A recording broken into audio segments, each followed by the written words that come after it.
મારું નામ પર્વતભાઈ શકુરભાઈ લોહાર છે। હું અહીંયા જ દુકાન ધરાવું છું। આ મેઘરજથી પંચાલ રોડ જતા મુખ્ય માર્ગ પર રસ્તા ઉપર એટલું અનહદ પાણી ભરાય છે કે વિના વરસાદે એટલું બધું પાણી ભરાઈ રહ્યું છે કે અમને ચોમાસા જેવો જ અહેસાસ થઈ રહ્યો છે કે જે વખતે વિચાર કરો કે આટલું બધું પાણી ભરાઈ ગયું તો વરસાદ અમારે 2-3 ઇંચ વરસાદ થશે તો અમારી દુકાનોની અંદર પાણી પેસી જશે।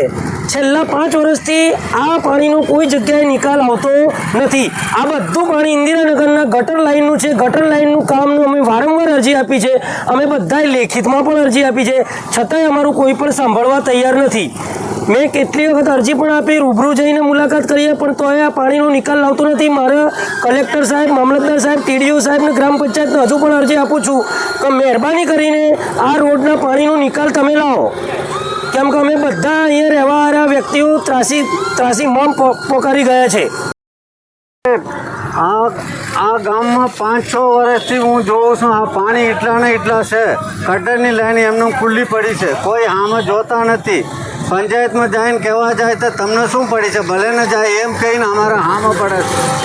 રાત દિવસ અહીંયા રહેવાનું, અમારે કરિયાણાની દુકાન છે, પાણી અંદર ઘૂસે તો પંચાયતવાળાને જવાબદારી છે કાંઈ કોઈ જવાબ નહીં દેતા।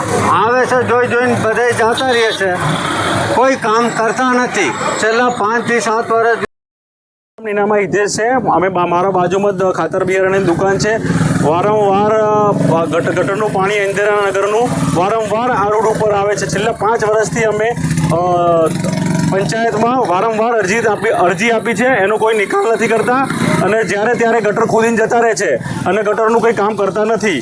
અમે આ પાણી લગભગ વગર વરસાદ ભરાયેલું છે અને ગટરનું બી પાણી વારે ઘડીએ એટલું જોરદાર આવી ગયું છે કે જે પરિસ્થિતિ અમારી ખરાબ થઈ ગઈ છે અને વારંવાર રજૂઆત કરવા સિવાય કોઈ આનો નિકાલ થતો નથી। હવે અમે કલેક્ટર સાહેબ, ટીડીઓ અને મામલતદાર સાહેબને રજૂઆત કરવા જવાના છીએ, કેમ કે આનો નિકાલ કરો, નહીં તો આ પાણી બધાના દુકાનમાં ઘૂસી જશે અને કોઈનો બચારાને નુકસાની અમારી થઈ જવાની છે અને વારંવાર કરવાથી બી આનું કોઈ નિરાકરણ નથી। એટલે અમે ત્રાહિમામ થઈ ગયા છે।